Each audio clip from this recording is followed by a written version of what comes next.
nasze niebo, nasze słońce, ona to kamień.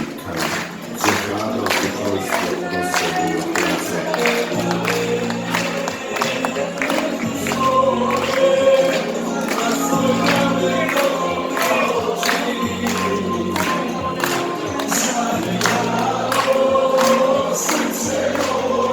Ty, aby do matkenia.